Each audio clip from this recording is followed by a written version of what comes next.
दोस्तों, भाग्य का लिखा कभी नहीं मिटता। ये कहानी एक पंडित और एक यमदूत की है। कहानी को ध्यानपूर्वक सुनिएगा, बहुत ही ज्ञानवर्धक कहानी है। दोस्तों, एक समय की बात है, किसी गांव में एक बहुत ही ज्ञानी पंडित रहता था। एक दिन वो अपने बचपन के मित्र से मिलने के लिए दूसरे गांव को जा रहा था। उसका मित्र बचपन से ही गूंगा और एक पैर से अपाहिज था। उसके मित्र का गांव काफी दूर था। रास्ते में और भी कई बहुत से छोटे छोटे गांव पड़ते थे। पंडित अपने धुन में चला ही जा रहा था। रास्ते में उसे एक और आदमी मिल गया। वो आदमी भी पंडित के साथ साथ चलने लगा। पंडित ने सोचा, चलो अच्छा ही हुआ, साथ साथ चलने से सफर आराम से कट जाएगा। चलते चलते पंडित ने उस आदमी से उसका नाम पूछा, तो उस आदमी ने अपना नाम महाकाल बताया। पंडित को उसका नाम सुनकर बहुत ही अजीब लगा, लेकिन पंडित ने उसका नाम सुनकर के कुछ और भी पूछना उचित नहीं समझा। दोनों धीरे धीरे साथ में चल ही रहे थे, तभी रास्ते में एक गांव आया। तो महाकाल ने पंडित से कहा, तुम आगे चलो, मुझे इस गांव में एक संदेशा देना है, मैं तुमसे आगे मिलता हूँ। पंडित ने कहा, ठीक है, और आगे की तरफ चल दिया। तभी गांव में खबर फैली कि एक व्यक्ति को भैंसे ने मार दिया है। जैसे ही उस व्यक्ति को भैंसे ने मारा, ठीक थोड़ी ही देर में महाकाल आ गया। चलते चलते दोनों एक दूसरे गांव के बाहर पहुंचते हैं। वहां पर एक छोटा सा मंदिर बना था, ठहरने की व्यवस्था थी। पंडित के मित्र का भी गांव वहां से दूर था और रात्रि भी होने वाली थी। पंडित ने कहा, रात्रि भी होने वाली है, पूरा दिन चलते चलते थकान भी लग रही है और भूख भी लग रही है, तो यहीं भोजन करके आराम कर लेते हैं। सुबह आराम से आगे का सफर तय करेंगे। तो महाकाल ने कहा, ठीक है, मुझे भी इस गांव में किसी को कुछ जरूरी सामान देना है। तुम खाना खा लो और आराम करो, मैं बाद में आकर खा लूंगा। इतना कहकर वो चला गया, लेकिन उसके जाते ही कुछ ही देर में उस गांव से धुआं उठता दिखाई दिया और देखते ही देखते पूरे गांव में आग लग गई। पंडित ने आश्चर्य से सोचा कि यह महाकाल जहां भी जाता है वहां किसी न किसी तरह की हानि जरूर हो जाती है, कुछ तो गड़बड़ है। लेकिन पंडित ने रात्रि में महाकाल से कुछ नहीं पूछा। सुबह दोनों ने अपने गंतव्य की ओर चलना प्रारंभ कर दिया। कुछ ही दूर में फिर एक गांव आया। तो महाकाल ने फिर पंडित से कहा, आप आगे चलते जाइए, मैं कुछ देर बाद आपसे मिलता हूँ। मुझे इस गांव में भी कुछ बहुत जरूरी काम है। ये कहकर महाकाल जाने लगा, लेकिन इस बार पंडित आगे नहीं बढ़ा, बल्कि वहीं खड़ा होकर महाकाल को देखता रहा कि अब वो कहाँ जाता है और क्या करता है। भी लोगों की आवाज सुनाई देने लगी, किसी व्यक्ति को सांप ने काट लिया है और वो व्यक्ति मर गया है। ठीक उसी समय महाकाल फिर से उस पंडित के पास पहुंच गया, लेकिन इस बार पंडित सहन नहीं हुआ। उसने महाकाल से पूछ ही लिया, तुम जिस गांव में भी जाते हो वहां कोई न कोई हानि जरूर हो जाती है, क्या तुम मुझे बता सकते हो कि ऐसा क्यों होता है? तो महाकाल ने उत्तर में कहा कि पंडित जी, आप तो मुझे बहुत बड़े ज्ञानी मालूम पड़े थे, इसीलिए मैं आपके साथ चलने लगा था, क्योंकि ज्ञानियों का संग बहुत अच्छा होता है, परंतु आप अभी तक समझ नहीं पाए कि मैं कौन हूँ। पंडित ने कहा, मैं समझ गया हूँ। पंडित ने कहा, मैं समझ गया हूँ, लेकिन मुझे अभी शंका है।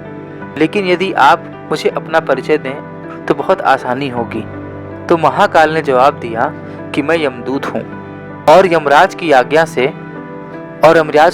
से उन लोगों के प्राण हरण करता हूँ की आयु पूर्ण हो चुकी है, और यमराज की आज्ञा से उन लोगों के प्राण हरण करता हूँ जिन लोगों की आयु पूर्ण हो चुकी होती है।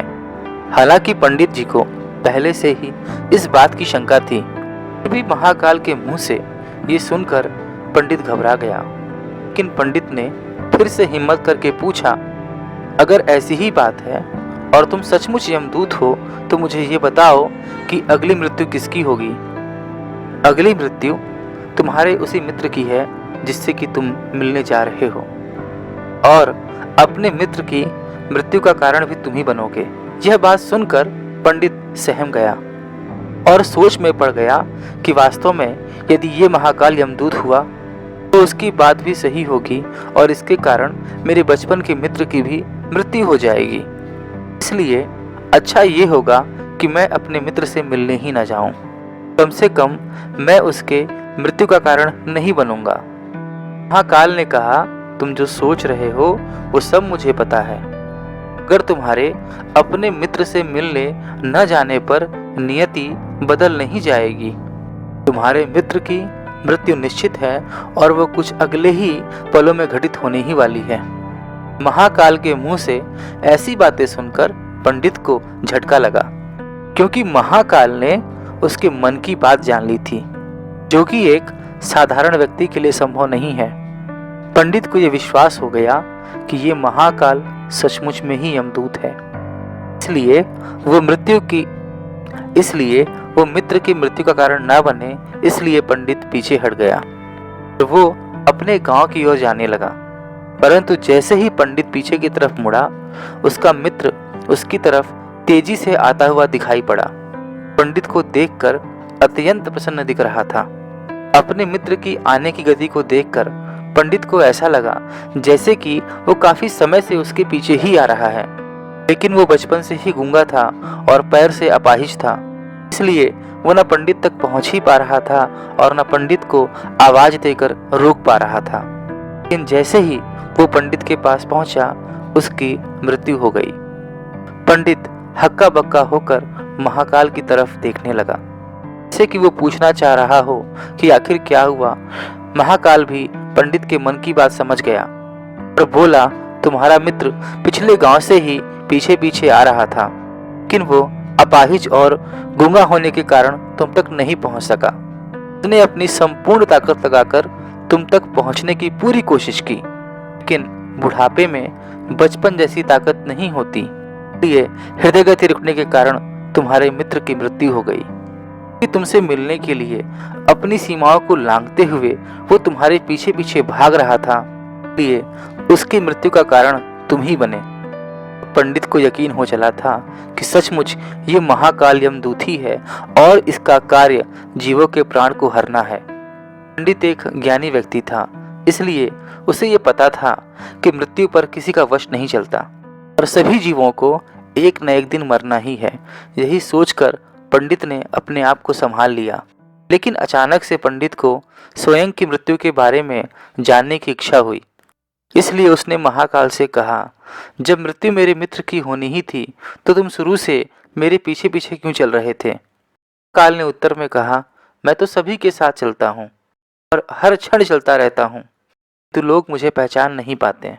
लोगों के पास अपनी समस्याओं के अलावा किसी और व्यक्ति, वस्तु या घटनाओं के बारे में सोचने के लिए समय नहीं होता है। तो पंडित ने कहा, क्या तुम बता सकते हो कि मेरी मृत्यु कब होगी, कैसे होगी। महाकाल ने कहा, हालांकि किसी सामान्य जीव को यह जानना उपयुक्त नहीं है कि उसकी मृत्यु कब और कैसे होगी, कि कोई भी जीव अपनी मृत्यु के बारे में जानकर दुखी ही होता है। तुम ज्ञानी व्यक्ति प्रतीत होते हो और तुमने जितनी आसानी से अपने मित्र की मृत्यु को सहन कर लिया है, मैं तुम्हें बताता हूँ कि तुम्हारी मृत्यु कब और कैसे होगी। तो तुम्हारी मृत्यु आज से ठीक 6 महीने बाद आज के ही दिन किसी दूसरे राज्य में फांसी लगने से होगी। और सबसे आश्चर्य की बात यह होगी, तुम स्वयं खुशी से फांसी को स्वीकार कर लोगे। ऐसा कहकर महाकाल जाने लगा, क्योंकि महाकाल के पास पंडित के साथ चलते रहने का और भी कोई कारण नहीं था। पंडित भी अपने मित्र की यथाशक्ति कर्मकांड करके अपने गांव चला गया। लेकिन कोई भी व्यक्ति चाहे कितना भी ज्ञानी हो, अपने मृत्यु की बात सुन करके व्यथित हो ही जाता है और मृत्यु से बचने के लिए कुछ न कुछ प्रयास करता ही है। और पंडित ने भी किया, क्योंकि पंडित विद्वान था, इसलिए पंडित की ख्याति उसके राज्य के हर ओर थी। तो पंडित ने सोचा, राजा के पास तो ज्ञानी मंत्री होते ही हैं, तो मेरे मृत्यु की समस्या का कोई ना कोई हल वो निकाल ही लेंगे। पंडित ऐसा सोचकर राज दरबार में पहुंच जाता है और राजा को सारा वृत्तांत सुनाया। राजा ने अपने मंत्रियों को पंडित की सारी बातें बताई उनसे सलाह मांगी। अंत में सभी मंत्रियों ने विचार विमर्श किया और कहा, अगर पंडित की बात सही है तो उसकी मृत्यु 6 महीने बाद ही होगी। मृत्यु तभी होगी जब वो किसी अन्य राज्य में जाएगा। यदि पंडित किसी और राज्य में ना जाए तो मृत्यु ही नहीं होगी। मंत्रियों का यह सलाह राजा को उचित लगा। पंडित के रहने की व्यवस्था महल में ही कर दी गई और बिना राजा की आज्ञा के उस पंडित से किसी को भी मिलने नहीं दिया जाता था। लेकिन पंडित कहीं भी आ जा सकता था। किसी को भी ये ना लगे कि पंडित राजा की कैद में है। पंडित डर के मारे स्वयं भी कहीं आता जाता नहीं था। धीरे धीरे पंडित की मृत्यु का समय नजदीक आने लगा और वो दिन भी आ गया जिस दिन पंडित की मृत्यु होनी थी। लेकिन जिस दिन पंडित की मृत्यु होने वाली थी, पंडित डर के मारे जल्दी ही सो गया। जल्दी से वो रात बीत जाए और अगला दिन आ जाए कि मृत्यु वाला दिन टल जाए। पंडित को स्वयं नींद में छलने की बीमारी थी।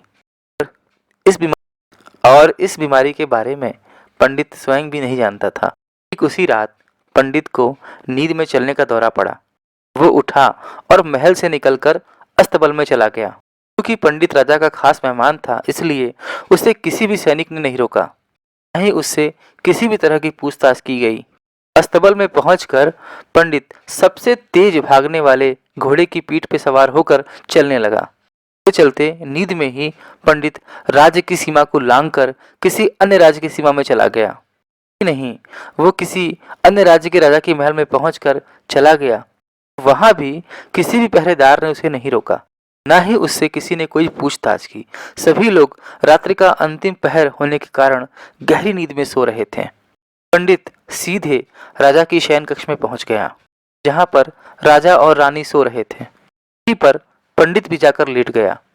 जब सुबह हुई तो राजा ने पंडित को रानी के बगल में सोए हुए देखा। ये देखकर राजा बहुत ही क्रोधित हुआ और पंडित को गिरफ्तार कर लिया गया। पंडित को कुछ भी समझ में नहीं आ रहा था कि आखिर वो दूसरे राज्य में कैसे पहुंचा और राजा के शयन कक्ष में कैसे पहुंच गया। लेकिन वहां पर पंडित की बात को कोई भी सुनने वाला नहीं था। राजा ने पंडित को दरबार में हाजिर होने का हुक्म दिया। कुछ देर के बाद पंडित को दरबार में लाया गया। राजा ने पंडित को देखा और देखते ही बहुत क्रोधित हो गया। पंडित को फांसी पर चढ़ा देने का हुक्म दे दिया। फांसी की सजा सुन करके पंडित कांप गया।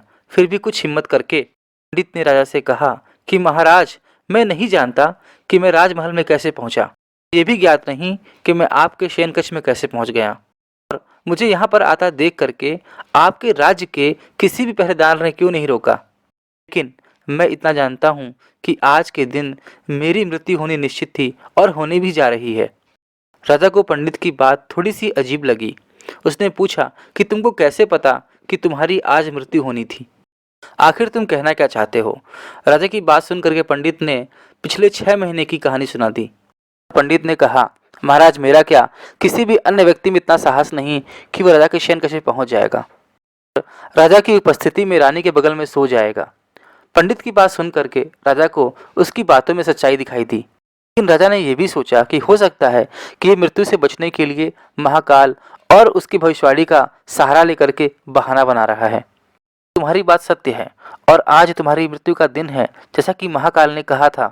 तो तुम्हारी मृत्यु का कारण मैं नहीं बनूंगा। लेकिन अगर तुम्हारी बात झूठी निकली तो निश्चित ही आज तुम्हारी मृत्यु का दिन होगा। क्योंकि पड़ोसी राज्य का राजा इस राजा का मित्र था। उसने तुरंत सिपाहियों के हाथ दूसरे राज्य के राजा को पत्र भेजा और पंडित की बात की सत्यता का प्रमाण मांगा। शाम को जब सिपाही लौट करके वापस आए तो उन्होंने बताया कि महाराज, पंडित जो कह रहा है वो पूर्णतः सत्य है। ये उस राजा के अनुसार पंडित को फांसी की सजा देना उचित नहीं है।